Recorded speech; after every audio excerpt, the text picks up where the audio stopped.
ವೀಕ್ಷಕರೆಲ್ಲರಿಗೂ ಸೂರ್ಯನ ರಾಶಿ ಪರಿವರ್ತನೆ ವಿಶೇಷ ಕಾರ್ಯಕ್ರಮಕ್ಕೆ ಸ್ವಾಗತ. ವೀಕ್ಷಕರೇ, ಗ್ರಹಗಳ ಅಧಿಪತಿಯಾಗಿರುವ ಸೂರ್ಯ ಪ್ರತಿದಿನಗಳು ತನ್ನ ಪಟ ಬದಲಾಯಿಸುತ್ತಾನೆ. ಸೂರ್ಯ ಒಂದು ರಾಶಿಯಿಂದ ಮತ್ತೊಂದು ರಾಶಿಗೆ ಸಂಚರಿಸಿದಾಗ ಅದನ್ನು ಸೂರ್ಯ ಸಂಕ್ರಾಂತಿ ಎಂದು ಕರೆಯಲಾಗುವುದು. ವರ್ಷ 2026ರ ಮೇ ತಿಂಗಳಿನ 15ನೇ ತಾರೀಕಿನ ಬೆಳಿಗ್ಗೆ 6 ಗಂಟೆಗೆ ಸೂರ್ಯನು ಮೇಷ ರಾಶಿಯಿಂದ ವೃಷಭ ರಾಶಿಗೆ ಪ್ರವೇಶಿಸಲಿದ್ದು, ವರ್ಷ 2026ರ ಜೂನ್ ತಿಂಗಳಿನ 15ನೇ ತಾರೀಕಿನವರೆಗೆ ವೃಷಭ ರಾಶಿಯಲ್ಲಿ ಇರಲಿದೆ. ಜ್ಯೋತಿಷ್ಯದಲ್ಲಿ ಸೂರ್ಯನನ್ನು ಸಾಮಾನ್ಯವಾಗಿ ಉನ್ನತ ಅಧಿಕಾರ ಹೊಂದಿರುವ ಡೈನಾಮಿಕ್ ಗ್ರಹ ಎಂದು ಕರೆಯಲಾಗುತ್ತದೆ. ಈ ಗ್ರಹವು ಪರಿಣಾಮಕಾರಿ ಆಡಳಿತ ತತ್ವಗಳನ್ನು ಸೂಚಿಸುತ್ತದೆ ಮತ್ತು ಇದು ಬಿಸಿ ಗ್ರಹವಾಗಿದೆ ಮತ್ತು ಎಲ್ಲಾ ಭವ್ಯವಾದ ಗುಣಗಳನ್ನು ಸೂಚಿಸುತ್ತದೆ. ಸೂರ್ಯನ ಆಶೀರ್ವಾದವಿಲ್ಲದೆ ವೃತ್ತಿಜೀವನಕ್ಕೆ ಸಂಬಂಧಿಸಿದಂತೆ ಜೀವನದಲ್ಲಿ ಉನ್ನತ ಸ್ಥಾನಗಳನ್ನು ಹೊಂದಲು ಸಾಧ್ಯವಿಲ್ಲ. ಬಲವಾದ ಸೂರ್ಯನು ಜೀವನದಲ್ಲಿ ಎಲ್ಲಾ ಅಗತ್ಯ ತೃಪ್ತಿ, ಉತ್ತಮ ಆರೋಗ್ಯ ಮತ್ತು ಬಲವಾದ ಮನಸ್ಸನ್ನು ಒದಗಿಸಬಹುದು. ಸೂರ್ಯನನ್ನು ಚೆನ್ನಾಗಿ ಇರಿಸಿದರೆ ಸೂರ್ಯನು ಒಬ್ಬ ವ್ಯಕ್ತಿಯನ್ನು ದುರ್ಬಲ ಸ್ಥಾನದಿಂದ ಬಲವಾದ ಸ್ಥಾನಕ್ಕೆ ಒಯ್ಯಬಹುದು. ಸೂರ್ಯನ ಸಂಚಾರವು ರಾಶಿಚಕ್ರದ ಎಲ್ಲಾ 12 ರಾಶಿಚಕ್ರದ ಚಿಹ್ನೆಗಳ ಮೇಲೆ ವಿಭಿನ್ನ ಪರಿಣಾಮವನ್ನು ಬೀರುತ್ತದೆ. ತಂದೆ ಗ್ರಹ ಸೂರ್ಯನನ್ನು ಎಲ್ಲಾ 9 ಗ್ರಹಗಳ ರಾಜ ಎಂದು ಕರೆಯಲಾಗುತ್ತದೆ. ನಮ್ಮ ಗ್ರಹ ಭೂಮಿಯು ಸೂರ್ಯನ ಸುತ್ತ ಸುತ್ತುತ್ತದೆ ಎಂದು ನಮಗೆಲ್ಲರಿಗೂ ತಿಳಿದಿದೆ ಮತ್ತು ಸೂರ್ಯನು ನಮ್ಮೆಲ್ಲರ ಜೀವನಕ್ಕೆ ಕ್ರಾಂತಿ ಮತ್ತು ಶಕ್ತಿಯನ್ನು ಒದಗಿಸುತ್ತದೆ. ಈ ಪ್ರಮುಖ ಜೀವಶಕ್ತಿಯು ನಮ್ಮ ದೇಹದಲ್ಲಿ ಚಲಿಸುತ್ತದೆ ಮತ್ತು ನಮ್ಮ ಜೀವನವು ಈ ಶಕ್ತಿಯೊಂದಿಗೆ ನಡೆಯುತ್ತದೆ. ಈ ಕಾರಣದಿಂದಾಗಿ ನಮ್ಮ ಜೀವನವು ಮುಂದುವರಿಯುತ್ತದೆ ಮತ್ತು ಸೂರ್ಯನನ್ನು ಈ ಇಡೀ ಜಗತ್ತನ್ನು ನೋಡಿಕೊಳ್ಳುವವನು ಎಂದು ಏಕೆ ಪರಿಗಣಿಸಲಾಗುತ್ತದೆ. ಹಾಗಾದರೆ ಬನ್ನಿ, ಇಲ್ಲಿ ಸೂರ್ಯದೇವನ ವೃಷಭ ರಾಶಿಯಲ್ಲಿ ಈ ಗೋಚರ ಇಲ್ಲಿ ಪ್ರತ್ಯೇಕವಾಗಿ ತುಲಾ ರಾಶಿಯ ಜಾತಕದ ಪಾಲಿಗೆ ಹೇಗೆ ಸಾಬೀತಾಗಲಿದೆ, ಯಾವೆಲ್ಲ ಫಲಗಳು ಇಲ್ಲಿ ನಿಮಗೆ ಲಭಿಸಲಿವೆ ಮತ್ತು ಯಾವ ವಿಷಯವಾಗಿ ಇಲ್ಲಿ ನೀವು ವಿಶೇಷ ಎಚ್ಚರಿಕೆ ಹೊಂದಿರಬೇಕು ಅನ್ನೋದನ್ನ ನೋಡೋಣ.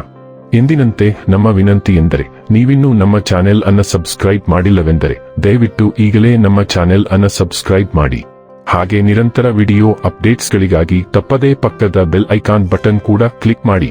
ವಂಶ ಪಾರಂಪರ್ಯ ಜ್ಯೋತಿಷ್ಯರು ನಂಬರ್ 1 ವಶೀಕರಣ ಸ್ಪೆಷಲಿಸ್ಟ್. ವೃತ್ತಿ, ಉದ್ಯೋಗ, ಮದುವೆ, ಹಣಕಾಸಿನ ಸಮಸ್ಯೆ, ವ್ಯಾಪಾರ, ಆರೋಗ್ಯ ಸಮಸ್ಯೆಗಳಿಗೆ ಫೋನಿನ ಮೂಲಕ ಪರಿಹಾರ. ಇಂದೇ ಕರೆ ಮಾಡಿ.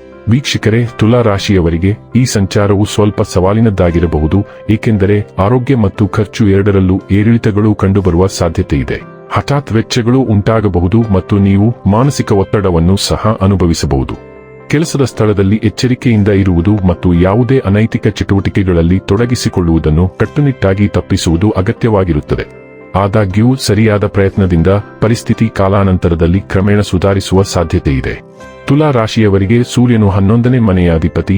ಆದರೆ ಈ ಸೂರ್ಯ ಸಂಚಾರದಲ್ಲಿ ವೃಷಭ ರಾಶಿ 2026ರಲ್ಲಿ ಸೂರ್ಯನು ನಿಮ್ಮ ರಾಶಿಚಕ್ರ ಚಿಹ್ನೆಯಿಂದ 8ನೇ ಮನೆಯಲ್ಲಿ ಇರಿಸಲ್ಪಡುತ್ತಾನೆ.